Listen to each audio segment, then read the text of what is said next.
지금 일본의 심장부 도쿄가 발칵 뒤집혔습니다. 반세기 동안 일본 정계를 지배해온 다카하시 가문이 17세 손녀의 폭로 한마디에 뿌리째 흔들리고 있기 때문입니다. 일본의 위대함을 외치던 전직 총리 할아버지는 서울의 한 갤러리에서 끝내 고개를 숙였고, 그가 문화바이러스라 멸시했던 케이팝은 이제 무너진 가문을 치유하는 처방전이 되었습니다. 하지만 가장 경이로운 사실은 이 모든 것을 이끈 소녀의 무기가 총이나 칼이 아닌 BTS의 노래 가사와 50년 된 낡은 일기장뿐이었다는 것입니다. 대체 한 소녀는 어떻게 일본의 가장 완고한 심장을 무너뜨렸을까요? 제 세상은 완벽한 정적 속에서 시작되곤 했어요. 해가 뜨기도 전 할머니와 마주 앉은 다실의 공기는 아주 작은 먼지 하나도 제자리를 찾는 듯 고요했죠. 비단 주머니에서 섬세한 찻숟가락을 꺼내고 짙은 녹색 가루를 찻잔에 담는 모든 과정은 한편의 의식과도 같았어요. 제 손목은 늘 정해진 각도를 유지해야 했고, 숨결마저 차의 향기를 해치지 않도록 조심해야만 했죠. 뜨거운 물이 담기자 쌉쌀한 향기가 고요히 퍼져나갔어요. 대나무로 만든 차선을 쥐고 빠르게 저으면 짙은 녹색의 액체는 이내 부드러운 거품으로 뒤덮였습니다. 제 손놀림은 물 흐르듯 자연스러웠지만 그 안에는 수천 번의 연습으로 다져진 계산이 숨어 있었어요. 단 한 번의 실수도, 단 한순간의 망설임도 허용되지 않는 세계. 그게 바로 제가 살아온 다카하시 가문이 세상이었죠. 완성된 차를 할머니께 조심스럽게 내밀면 할머니는 언제나 온화한 미소로 고개를 끄덕이셨어요. 아야카, 네가 내린 차는 언제나 마음을 평온하게 하는구나. 그 한마디 칭찬이 제가 존재하는 이유의 전부였습니다. 저는 다카하시 가문의 가장 완벽한 인형이었으니까요. 다도를 마치면 서의 시간이 기다리고 있었어요. 먹을 가는 시간은 제 마음을 비우는 시간이기도 했습니다. 차가운 벼루 위에서 단단한 먹이. 스르륵 갈려나갈 때마다 제 머릿속의 복잡한 생각들도 함께 갈려나가는 기분이었죠. 짙고 끈적한 먹물이 완성되면 저는 거대한 화선지 앞에 무릎을 꿇고 앉았어요. 할아버지는 늘 말씀하셨죠. 붓글씨는 그 사람의 정신을 비추는 거울이라고요. 그래서 제 붓끝은 늘 단정하고 힘이 넘쳐야 했습니다. 제가 쓰는 글자는 언제나 정해져 있었어요. 참을인, 잠잠할묵, 공손할공, 이런 글자들을 수백, 수천 번씩 쓰면서 저는 그 의미를 온몸으로 익혔습니다. 인내하고 침묵하고 공손하게 행동하는 것. 그것이 바로 다카하시 가문의 여인이 갖춰야 할 최고의 미덕이었으니까요. 집에서의 제 세상이 이토록 고요했다면 학교는 전혀 다른 곳이었습니다. 온갖 소음과 통제되지 않는 감정들이 뒤섞여 혼란스럽기 짝이 없었죠. 저는 늘 그랬듯 시끄러운 친구들 사이에서 조용히 책을 읽고 있었어요. 제 주변에는 보이지 않는 벽이 있었고 아무도 그 벽을 넘으려 하지 않았습니다. 그날 유미와 미즈키가 다가오기 전까지는요. 두 사람은 잔뜩 상기된 얼굴로 스마트폰 화면을 제 눈앞에 들이밀었어요. 화면 속에서는 현란한 옷을 입은 남자들이 격렬하게 춤을 추고 있었죠. 귀가 아플 정도로 시끄러운 음악이 흘러나왔습니다. 아야카, 이것 봐. BTS의 아이돌이라는 노래인데 정말 대단하지 않아? 우리 이번 학교 축제 때 반 전체가 같이 이 춤을 추는 거야. 선생님도 허락하셨어. 미즈키가 숨도 쉬지 않고 말했어요. 유미도 옆에서 고개를 주걱거리며 맞장구를 쳤죠. 응. 얼마나 멋있을까? 다 같이 연습하면 정말 재밌을 거야. 아야카, 너도 같이 할 거지? 저는 그 영상을 쳐다보지도 않았어요. 그저 제 노트에 붓펜으로 정숙이라는 단어를 쓸 뿐이었습니다. 제게 그 영상은 그저 이해할 수 없는 소음과 혼란스러운 몸짓의 나열일 뿐이었거든요. 제가 평생 배워온 모든 것과 정반대되는 세상이었죠. 저는 고개도 들지 않은 채 가장 평온한 목소리로 말했습니다. 그런 경박한 춤은 우리 반의 격을 떨어뜨릴 뿐이야. 제 목소리는 크지 않았지만 교실의 모든 소음을 단숨에 잠재울 만큼 날카로웠어요. 방금 전까지 떠들썩하던 교실에 무거운 침묵이 내려앉았죠. 유미와 미즈키는 상처받은 표정으로 저를 바라보았고 주변의 다른 친구들도 당혹스러운 눈빛으로 수군거리기 시작했습니다. 저는 그들의 반응을 이해할 수 없었어요. 저는 그저 사실을 말했을 뿐인걸요. 할아버지께서 늘 말씀하시던 우리 가문이 지켜야 할 격에 대해 말입니다. 그날 이후 제 주변에 보이지 않는 벽은 더욱 높고 단단해졌습니다. 친구들은 더 이상 제게 말을 걸지 않았고 저는 다시 완벽한 정적 속으로 돌아갔죠. 하지만 이상하게도 예전과 같은 평온함은 느껴지지 않았어요. 무언가 아주 작은 균열이 생긴 기분이었습니다. 저녁이 되자 그 균열의 이유를 알 수 있었어요. 그날도 저는 텅 빈 거실, 거대한 식탁에 홀로 앉아 저녁 식사를 하고 있었습니다. 저희 집은 늘 그랬어요. 각자의 역할과 시간이 완벽하게 분리되어 있었죠. 함께 식사하며 이야기를 나누는 것은 격식 없는 집안에서나 하는 일이라고 할머니는 말씀하셨습니다. 정막 속에서 젓가락 소리만 울려 퍼지던 그때 벽에 걸린 대형 텔레비전 화면이 켜졌어요. 할아버지의 얼굴이 화면을 가득 채우고 있었죠. 유명 시사 프로그램에 출연하신 모양이었습니다. 위험 있는 목소리가 거실 전체를 울렸어요. 최근 우리 일본의 젊은이들 사이에서 번지고 있는 한류라는 것은 실체가 없는 사상 누각에 불과합니다. 그저 감정적인 자극에만 매달리는 깊이가 없는 문화일 뿐입니다. 할아버지는 확신에 찬 목소리로 말씀하셨어요. 함께 출연한 다른 사람들은 모두 고개를 끄덕이며 할아버지의 말에 귀를 기울이고 있었죠. 저런 감정과잉의 문화에 우리 청년들의 정신이 병들고 있습니다. 일본이 반세기 넘게 쌓아 올린 위대한 정신, 절제와 타인에 대한 배려, 공동체를 위한 희생 정신이 무너지고 있는 겁니다. 이것은 단순한 유행이 아니라 문화 바이러스입니다. 문화 바이러스. 그 단어가 제 가슴에 차갑게 박히더군요. 제가 오늘 학교에서 느꼈던 혼란스러움, 친구들의 이해할 수 없던 행동들. 그 모든 것이 할아버지의 말씀으로 명쾌하게 정리되는 기분이었습니다. 그래요. 그건 저급하고 경박한 것이 맞았어요. 이 바이러스를 막아내는 것, 그래서 우리 일본의 위대한 정신을 지켜내는 것, 그것이야말로 우리 기성세대의 가장 중요한 책무라고 할 수 있습니다. 할아버지의 연설이 끝나자 스튜디오에서는 박수갈채가 터져나왔습니다. 저는 텅 빈 식탁에 홀로 앉아 그 모습을 멍하니 바라보고 있었어요. 할아버지의 말씀은 언제나처럼 논리정연했고 누구도 반박할 수 없는 진실처럼 들렸습니다. 하지만 바로 그 순간이었습니다. 제 마음속 아주 깊은 곳에서 아주 작은 목소리가 들려왔어요. 정말로 그럴까? 그 목소리는 너무나 작아서 저조차도 거의 들을 수 없을 정도였죠. 하지만 분명히 제 안에서 시작된 소리였습니다. 그때는 미처 알지 못했어요. 할아버지의 그 완벽한 논리가 사실은 제 완벽했던 세상을 무너뜨릴 아주 작은 균열의 시작이었다는 것을요. 그리고 그 균열의 틈새로 제가 한 번도 상상해 본 적 없는 새로운 세상이 밀려 들어오게 될 것이라는 사실을 말입니다. 그날 이후 제 완벽했던 세상엔 미세한 소음이 끼어들기 시작했어요. 완벽하게 정돈된 다실에 앉아 있어도 붓을 잡고 정신을 집중하려 해도 귓가에는 친구들의 수군거림과 저를 보던 서운한 눈빛이 자꾸만 맴돌았죠. 저는 제가 틀리지 않았다고 믿었어요. 할아버지의 말씀처럼 저는 가문과 일본의 위대한 정신을 지키기 위한 말을 했을 뿐이니까요. 하지만 제 믿음이 단단해질수록 제 주변의 벽은 더욱 높아져만 갔습니다. 변화는 아주 사소한 계기로 찾아왔어요. 어느 주말 오후 할머니께서 저를 부르시더군요. 아야카, 서재에 있는 족자들을 정리해야겠구나. 네가 좀 도와주렴. 할머니의 서재는 저희 집안의 역사가 담긴 곳이었습니다. 대대로 내려오는 서예 작품과 그림들이 빼곡하게 정리되어 있었죠. 저는 익숙한 솜씨로 족자들을 꺼내 먼지를 털고 방충제를 갈아 넣기 시작했어요. 모든 것이 제자리에 있는 완벽하게 통제된 공간이었죠. 바로 그때였습니다. 가장 안쪽 벽, 대대로 내려오는 가보인 거대한 산수화 족자 뒤에서 저는 무언가 다른 것을 발견했어요. 벽의 일부가 아주 희미하게 튀어나와 있었던 겁니다.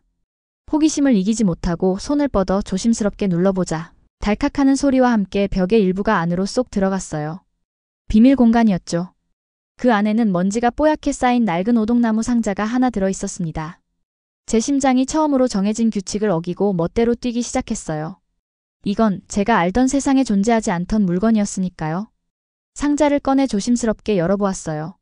안에는 빛바랜 사진 몇 장과 함께 고운 비단으로 여러 겹 쌓인 낡은 책 한 권이 들어 있었습니다. 책이라기보다는 손으로 묶어 만든 일기장에 가까웠죠. 첫 장을 넘기는 순간 저는 숨을 멈출 수밖에 없었어요. 그곳에는 너무나도 익숙한 할머니의 유려한 필체가 가득했거든요. 그런데 이상했어요.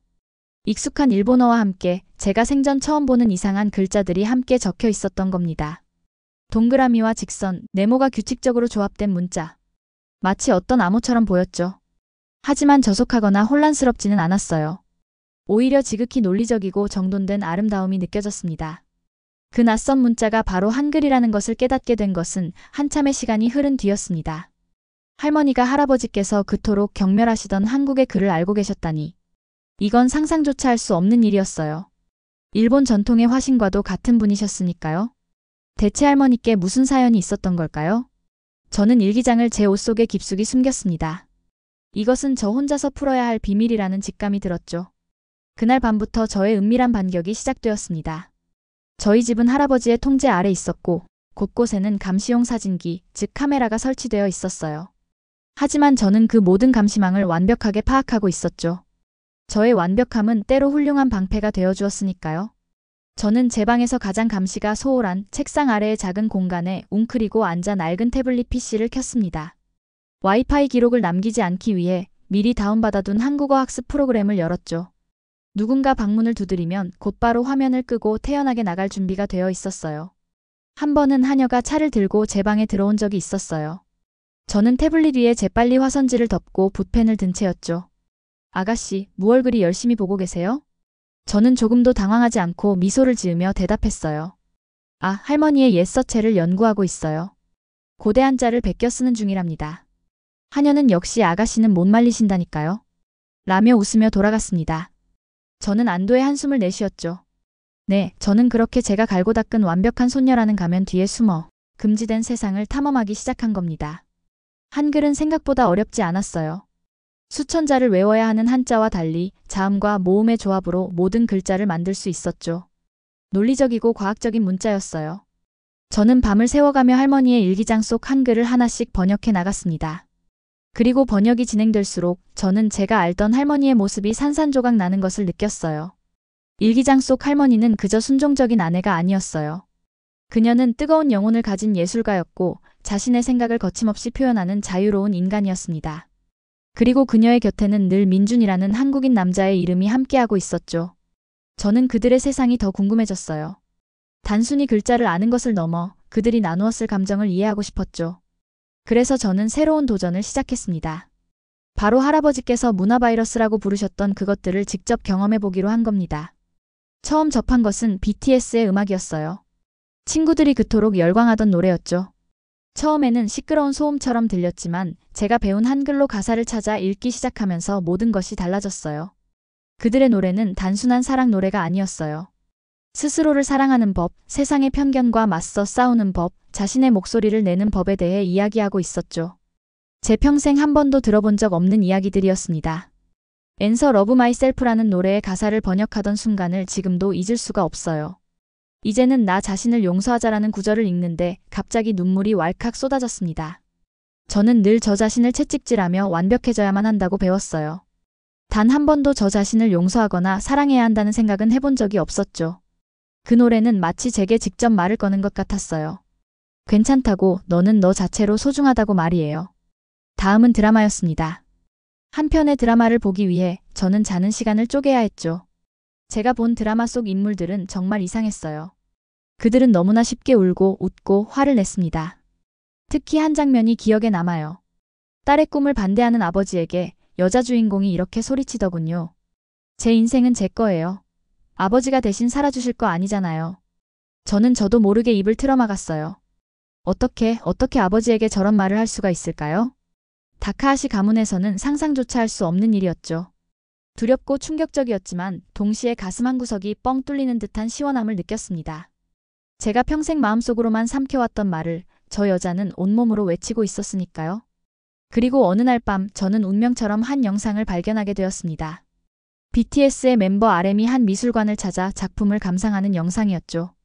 그는 한 거대한 추상화 앞에 서서 진지한 표정으로 그림에 대해 이야기하고 있었어요. 이 그림은 단지 색과 선이 아니에요. 모든 것을 비워냄으로써 오히려 모든 것을 담아내려는 시도 같아요. 억압 속에서도 자신의 영혼과 숨결을 지키려 했던 한 인간의 치열한 저항처럼 느껴져요. 저는 그 말에 온몸에 소름이 돋았어요.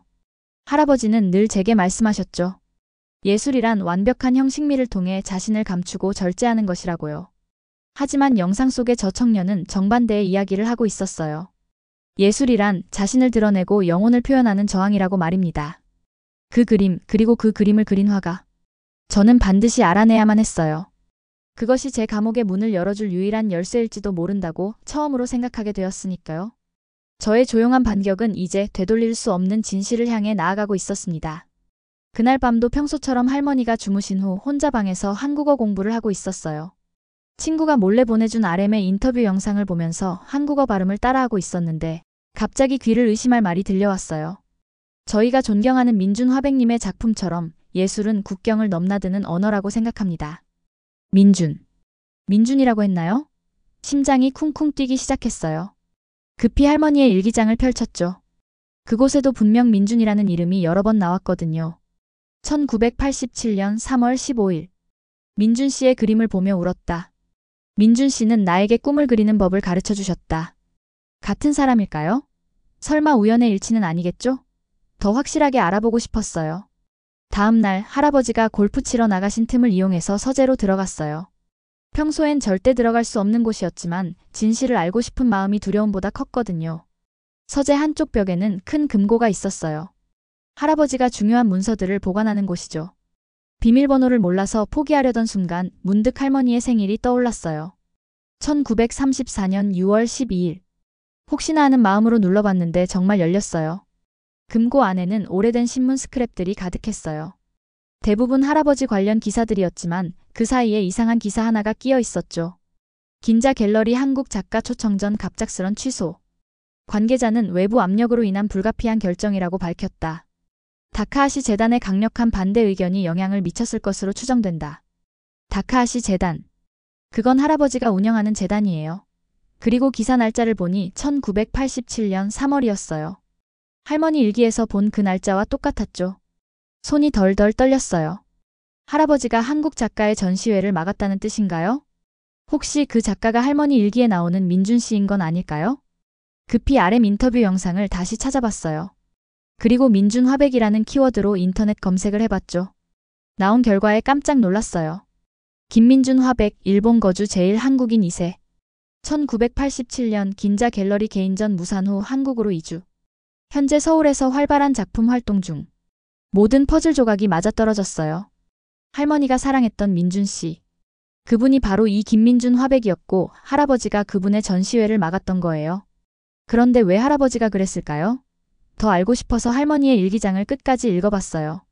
그리고 마지막 페이지에서 충격적인 내용을 발견했죠. 1987년 4월 2일. 오늘 모든 걸 알게 됐다. 남편이 민준 씨의 전시회를 막았다는 것을.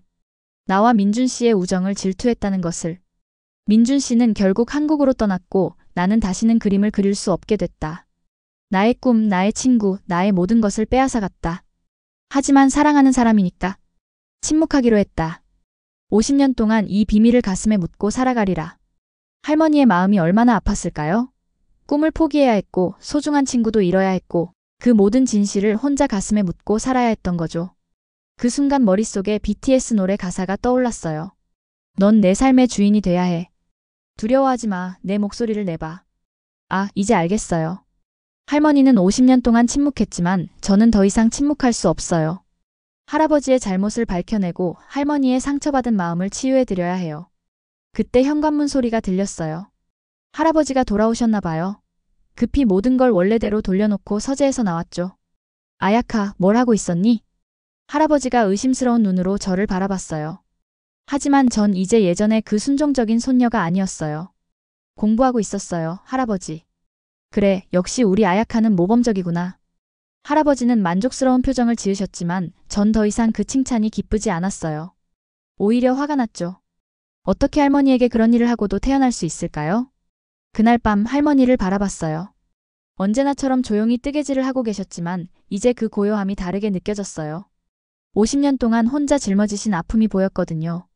할머니. 왜 그러니, 아야카? 할머니는 행복하세요? 할머니가 뜨개질하던 손을 멈추셨어요. 그리고 잠깐 멀리 바라보시더니 작은 미소를 지으셨죠. 너와 함께 있을 때는 행복하단다. 그 말이 더 가슴 아팠어요. 할머니는 자신의 행복보다 가족의 평화를 택하셨던 거예요. 하지만 이제는 달라져야 해요. 다음 주가 할아버지의 신간 출간 기념 파티예요. 수많은 사람들 앞에서 할아버지를 찬양하는 자리죠. 하지만 전 그곳에서 진실을 말할 거예요. 할아버지가 얼마나 위선적인 사람인지, 문화를 사랑한다고 하면서 정작 할머니의 문화적 꿈은 어떻게 짓밟았는지 모든 사람들에게 보여드릴 거예요. 무서워요. 하지만 더 이상 도망칠 수는 없어요. 할머니의 50년 침묵을 끝내주고 싶어요. 그리고 저 자신도 진짜 자유로워지고 싶어요. 그날 밤 거울 앞에 섰어요. 평생 완벽한 손녀를 연기해왔던 저의 모습이 보였죠. 하지만 이제는 진짜 제 모습을 보여줄 때가 왔어요. 아야카, 네가 할 수 있어. 스스로에게 말했어요. 그리고 마음속 깊은 곳에서 용기가 솟아나는 걸 느꼈어요. 할머니를 위해, 그리고 저를 위해 싸울 거예요. 드디어 그날이 왔어요. 할아버지의 신간출간 기념 파티가 열리는 날이었죠. 호텔 연회장에는 정재계 거물들이 200명도 넘게 모여 있었어요. 모두들 할아버지를 일본 문화의 수호자라며 칭찬하고 있었죠. 다카하시 선생님 덕분에 우리 전통 문화가 지켜지고 있습니다. 한류바람에 흔들리지 않는 확고한 신념, 정말 존경스럽습니다. 듣고 있으면 속이 뒤틀렸어요. 문화를 지킨다면서 정작 할머니의 꿈은 어떻게 짓밟았는지 아무도 모르고 있었거든요. 전 평소처럼 우아한 기모노를 입고 할아버지 옆에 서 있었어요. 완벽한 일본 전통 손녀의 모습으로요. 하지만 가슴속에는 할머니의 일기장과 그 신문 기사가 들어있었죠. 여러분, 잠시 주목해 주시기 바랍니다. 할아버지가 마이크 앞에 섰어요. 오늘 이 자리에서 제 사랑하는 손녀가 여러분께 인사를 드리고 싶다고 하는군요. 우리 아야카는 어려서부터 일본의 전통을 사랑하고 지켜온 모범적인 아이입니다. 박수가 터져 나왔어요. 모든 사람들이 저를 바라봤죠. 할아버지는 자랑스러운 표정으로 제게 마이크를 건네주었어요. 자, 아야카. 평소 생각을 말해보거라. 손이 떨렸어요. 하지만 할머니를 생각하니까 용기가 났어요. 마이크를 받아들고 깊게 숨을 들이마셨죠. 안녕하세요, 여러분. 갑자기 한국어로 인사했어요. 연회장이 순식간에 조용해졌죠. 할아버지의 얼굴이 하얗게 변했어요. 아야카, 너 지금 뭐 하는 거냐? 할아버지가 당황해서 속삭였지만 전 계속 한국어로 말했어요. 저는 다카하시 아야카입니다. 오늘 여러분께 할아버지의 진짜 모습을 보여드리려고 해요. 장내가 술렁거리기 시작했어요. 사람들이 서로 수군거렸죠. 저 아이가 왜 갑자기 한국말을? 다카하시 선생님의 손녀가 한류에 빠졌나? 할아버지가 제 팔을 잡으려고 했지만 전 한 걸음 물러섰어요. 할아버지는 항상 한국 문화가 일본을 망친다고 하셨어요. 하지만 정말 문화를 망치는 건 따로 있었어요. 가슴에서 할머니의 일기장을 꺼냈어요. 손이 떨렸지만 목소리는 또렷했죠. 이건 할머니의 일기예요. 1987년에 쓰신 거죠. 일기장을 펼쳐서 읽기 시작했어요. 민준 씨의 그림을 보며 울었다. 그분은 나에게 꿈을 그리는 법을 가르쳐 주셨다. 사람들이 웅성거렸어요. 할아버지는 얼굴이 새파랗게 질린 채 서 있었죠. 할머니에게는 화가 친구가 있었어요. 김민준이라는 분이셨죠. 할머니는 그분과 함께 그림을 그리며 꿈을 키워나가셨어요. 연회장 스크린에 미리 준비해둔 RM의 인터뷰 영상이 나왔어요. 저희가 존경하는 민준 화백님의 작품처럼 예술은 국경을 넘나드는 언어라고 생각합니다. 바로 그 민준 화백님이에요. 할머니의 친구셨던 분 말이에요. 이제 신문 기사를 꺼낼 차례였어요. 손이 덜덜 떨렸지만 꾹 참았죠. 1987년 3월 긴자 갤러리에서 김민준 화백의 개인전이 열릴 예정이었어요. 하지만 갑자기 취소됐죠. 왜인지 아세요? 신문 기사를 높이 들어 보였어요. 다카하시 재단의 압력 때문이에요. 할아버지가 막으신 거예요. 연회장이 웅성웅성 거렸어요. 할아버지는 말도 못하고 서 있었죠. 할아버지는 질투했어요. 할머니가 다른 사람과 꿈을 나누는 게 싫었던 거예요. 그래서 전시회를 막고 민준 화백님을 한국으로 쫓아보냈어요. 할머니의 꿈도 함께요. 목소리가 점점 높아졌어요. 50년 동안 쌓인 할머니의 아픔이 제 목소리에 실려 나왔거든요. 문화를 사랑한다고 하시면서 왜 할머니의 문화적 꿈은 짓밟으셨나요? 한류를 비판하시면서 정작 자신은 사랑하는 사람의 꿈을 망쳤잖아요. 할아버지가 비틀거렸어요. 평생 쌓아온 명성이 무너지는 소리가 들리는 것 같았죠. 아야카. 그만해. 안 그만해요. 50년 동안 할머니는 혼자 이 비밀을 가슴에 묻고 사셨어요. 꿈을 포기하고 친구를 잃고 그 모든 상처를 혼자 견디셨어요. 그때 뒤에서 작은 발걸음 소리가 들렸어요. 할머니였어요. 언제나처럼 조용하지만 이번엔 뭔가 달랐어요. 할머니가 천천히 제 옆으로 걸어오셨어요. 200명이 넘는 사람들이 지켜보는 가운데 할머니는 제 손을 잡으셨죠. 그 순간 연회장이 조용해졌어요. 할머니가 입을 여셨거든요. 미안해요, 여러분. 할머니의 목소리는 떨렸지만 또렷했어요. 50년 동안 거짓말을 했어요. 행복한 척했어요. 하지만 이제는 진실을 말할 때가 왔네요. 할머니가 제 어깨에 손을 올리셨어요. 이 아이가 맞아요. 제 남편은 제 꿈을 짓밟았어요. 질투 때문에 소중한 친구를 멀리 보냈고 저에게서 그림을 빼앗아갔어요. 연회장이 숨죽였어요. 할아버지는 의자에 주저앉았죠. 하지만 이 아이 덕분에 깨달았어요. 더 이상 침묵할 필요가 없다는 걸요. 할머니가 제 손을 꼭 잡으시며 말씀하셨어요. 아야카야, 고마워. 네가 용기를 내줘서 할머니도 다시 용기를 낼 수 있었어. 그 순간 누군가 박수를 치기 시작했어요. 1명, 2명. 점점 더 많은 사람들이 박수를 쳤죠. 하지만 할아버지를 향한 박수가 아니었어요. 용기를 낸 저와 할머니를 향한 박수였어요. 할아버지는 고개를 들지 못했어요. 평생 쌓아온 모든 것이 한순간에 무너져 내렸거든요.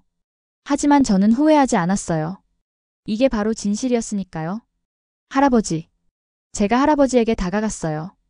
늦지 않았어요. 진심으로 사과하시고 잘못을 인정하신다면 할머니도 할아버지를 용서하실 거예요. 할아버지가 떨리는 손으로 얼굴을 가렸어요. 그리고 작은 목소리로 말씀하셨죠. 미안하다. 치요코. 정말 미안하다. 50년 만에 처음 듣는 할아버지의 진심 어린 사과였어요. 할머니의 눈에 눈물이 고였지만 그 얼굴에는 평화로운 미소가 떠올랐어요. 연회장을 나오는 길 할머니가 제게 말씀하셨어요. 아야카야, 네가 할머니에게 자유를 선물해줬구나. 그날 밤 집으로 돌아가는 차 안에서 할아버지는 한마디도 하지 않으셨어요. 하지만 이제 우리 가족에게는 진짜 대화가 시작될 거예요. 거짓말과 침묵이 아닌 진실과 사랑으로 말이에요. 파티가 끝난 다음 날 아침 집안은 너무나 조용했어요. 할아버지는 서재에서 나오지 않으셨고 할머니는 부엌에서 혼자 아침을 준비하고 계셨죠. 어제까지만 해도 완벽하게 보였던 우리 집이 갑자기 텅 빈 것처럼 느껴졌어요. 할아버지의 서재 문 앞에 서서 망설였어요. 노크를 해야 할까요? 아니면 그냥 두고 가야 할까요? 결국 조심스럽게 문을 열어봤어요. 할아버지는 빈 책상 앞에 앉아 계셨어요. 평소에 항상 정리정돈이 완벽했던 서재가 어수선했죠. 신문들이 바닥에 흩어져 있었고 할아버지의 모습도 평소와는 완전히 달랐어요. 할아버지. 조심스럽게 불렀지만 대답이 없었어요. 할아버지는 창밖을 바라보고 계셨죠. 그 뒷모습이 갑자기 너무 작아 보였어요. 평생 무서웠던 할아버지가 이렇게 약해 보인 적은 처음이었거든요. 그때 할머니가 차를 들고 들어오셨어요. 할아버지 앞에 찻잔을 놓으시고 옆에 앉으셨죠. 아무 말씀도 하지 않으시고 그냥 조용히 앉아 계셨어요. 한참 후에 할아버지가 입을 여셨어요. 치요코. 나는 어떻게 해야 할까? 목소리가 너무 작았어요. 언제나 당당하고 확신에 찬 할아버지의 모습은 온데간데 없었죠. 여보, 이제 우리 진짜 이야기를 해봐요. 할머니의 목소리는 따뜻했어요. 어제까지만 해도 50년 동안 숨겨온 상처 때문에 아파하셨을 텐데 할아버지를 원망하는 기색이 전혀 없었어요. 그날부터 우리 집에서는 이상한 일이 벌어지기 시작했어요. 평소에는 거의 대화를 나누지 않던 할아버지와 할머니가 매일 밤 거실에서 긴 이야기를 나누셨거든요. 50년 동안 쌓인 오해와 상처들을 하나씩 꺼내놓고 계셨어요. 처음에는 어색했어요. 할아버지는 자신의 잘못을 인정하는 게 힘드셨을 것 같았고 할머니도 오랫동안 숨겨뒀던 마음을 표현하는 게 쉽지 않으셨을 거예요. 하지만 시간이 지날수록 두 분의 대화는 자연스러워졌어요. 일주일이 지나고 할아버지가 저를 부르셨어요. 아야카, 할아버지와 함께 여행을 떠나지 않겠니? 깜짝 놀랐어요. 할아버지가 여행을 제안하신 것도 처음이었지만 더 놀라운 건 목적지였거든요. 서울에 가보자. 민준 화백을 만나러. 정말 믿을 수 없었어요. 평생 한국을 멀리했던 할아버지가 직접 서울에 가자고 하시다니요. 할머니도 놀라셨지만 기뻐하셨어요. 정말요? 민준 씨를 다시 볼 수 있는 거예요? 응, 치요코. 너무 늦었지만 사과하고 싶다. 3일 후 우리는 서울행 비행기에 올라타 있었어요. 할아버지는 비행기 안에서도 계속 긴장하고 계셨어요. 50년 만에 만나는 옛 친구 앞에서 어떤 말을 해야 할지 모르겠다고 하시더군요. 할아버지, 진심을 말씀하시면 돼요. 그분도 분명 이해해 주실 거예요. 인천공항에 도착해서 서울 시내로 들어가는 길 할아버지는 창밖 풍경을 신기하게 바라보셨어요. 생각보다 현대적이고 아름다운 서울의 모습에 놀라시는 것 같았어요. 민준 화백의 전시회가 열리는 갤러리에 도착했을 때 마음이 두근거렸어요. 정말 할머니의 그 친구를 만날 수 있는 건가요? 갤러리 입구에서 할머니가 잠깐 멈춰 서셨어요. 50년이에요. 50년 만이에요. 목소리가 떨리고 계셨어요. 할아버지가 할머니의 손을 잡아주셨죠. 갤러리 안에는 아름다운 그림들이 가득했어요. 대부분 한국의 자연을 그린 산수화였는데 일본 그림과는 다른 독특한 매력이 있었어요. 그림들을 보면서 왜 할머니가 이런 그림에 매료되었는지 알 것 같았어요. 갤러리 끝쪽에서 한 할아버지가 관람객들에게 그림을 설명하고 계셨어요. 머리는 하얗게 새었지만 눈빛은 여전히 젊어 보였어요. 바로 민준 화백이셨어요. 할머니가 그분을 보자마자 눈물을 글썽이셨어요. 민준 화백도 할머니를 알아보셨나 봐요. 깜짝 놀란 표정을 지으시더니 천천히 다가오셨어요. 치요코. 정말 치요코인가요? 네. 민준 씨. 정말 오랜만이에요. 두 분이 50년 만에 재회하는 순간이었어요. 너무 감동적이어서 눈물이 날 뻔했어요. 그때 할아버지가 앞으로 나서셨어요. 민준 화백 앞에서 깊게 고개를 숙이셨죠. 저는 다카하시 켄지라고 합니다. 50년 전 선생님의 전시회를 막은 사람입니다. 갤러리 안이 조용해졌어요. 민준 화백은 놀란 표정으로 할아버지를 바라보셨어요. 정말 죄송합니다. 질투와 편견 때문에 선생님의 꿈을 망쳤습니다. 그리고 제 아내에게도 큰 상처를 입혔습니다. 할아버지의 목소리가 떨렸어요. 평생 고개를 숙인 적이 없던 분이 이렇게 진심으로 사과하고 계시는 거예요. 민준 화백이 잠시 말이 없으시더니 할아버지의 어깨에 손을 올리셨어요. 고맙습니다. 이렇게 찾아와 주셔서. 용서해 주시는 건가요? 이미 용서했어요. 오래전에요. 그 말을 듣고 할아버지가 울기 시작하셨어요. 어른이 우는 모습을 본 건 처음이었어요. 할머니도 울고 계셨고 민준 화백도 눈물을 글썽이고 계셨어요. 치요코, 그동안 그림을 그리지 못해서 많이 아팠죠? 민준 화백이 할머니께 물어보셨어요. 이제는 괜찮아요. 다시 시작할 수 있으니까요. 그날 우리는 민준 화백과 함께 서울 곳곳을 구경했어요. 할아버지는 처음 보는 한국 문화에 신기해하셨고 한국 음식도 맛있다고 하셨어요. 가장 놀라운 건 할아버지가 저에게 K-팝 가수들 이름을 물어보신 거예요. 아야카, RM이라는 사람이 누구냐? BTS의 리더예요, 할아버지. 그래? 영상에서 본 그 젊은이가 꽤 훌륭한 말을 하더구나. 할아버지의 변화된 모습을 보니 정말 신기했어요. 일본으로 돌아온 후 우리 집은 완전히 달라졌어요. 더 이상 무거운 침묵은 없었어요. 할머니는 50년 만에 다시 붓을 잡으시고 그림을 그리기 시작하셨어요. 자유로운 선과 색깔로 그리시는 그림들은 정말 아름다웠어요. 할아버지도 변하셨어요. 예전처럼 엄격하지 않으셨고 저와 할머니의 이야기를 잘 들어주셨어요. 가끔은 제가 듣는 K-팝 음악에 대해서도 궁금해하셨어요. 어느 일요일 오후 우리 가족은 거실에서 함께 시간을 보내고 있었어요. 할머니는 그림을 그리고 계셨고 할아버지는 책을 읽고 계셨어요. 전 친구들과 함께 만든 K-팝 댄스 동영상을 보여드리고 있었죠. 할머니, 할아버지, 이거 어때요? 두 분 다 웃으시며 박수를 쳐주셨어요. 그리고 할아버지가 깜짝 놀랄 말씀을 하셨어요. 아야카, 할아버지도 한국어를 배워보고 싶다. 정말요? 응, 민준 화백과 직접 대화하고 싶거든. 창밖으로 따뜻한 햇살이 들어왔어요. 더 이상 차갑고 딱딱한 우리 집이 아니었어요. 웃음소리가 끊이지 않는 따뜻한 가정이 된 거예요. 그날 밤 잠자리에 들기 전에 할머니께서 말씀하셨어요. 아야카야, 할머니에게 진짜 자유를 선물해줘서 고마워.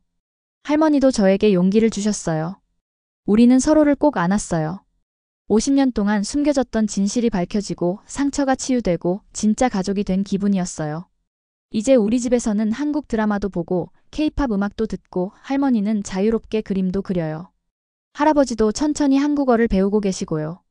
문화에는 정말 국경이 없다는 걸 온 가족이 깨달았어요. 그리고 무엇보다 중요한 건 우리가 서로를 진심으로 사랑하고 있다는 거예요. 거짓말과 침묵이 아닌 진실과 이해로 말이에요.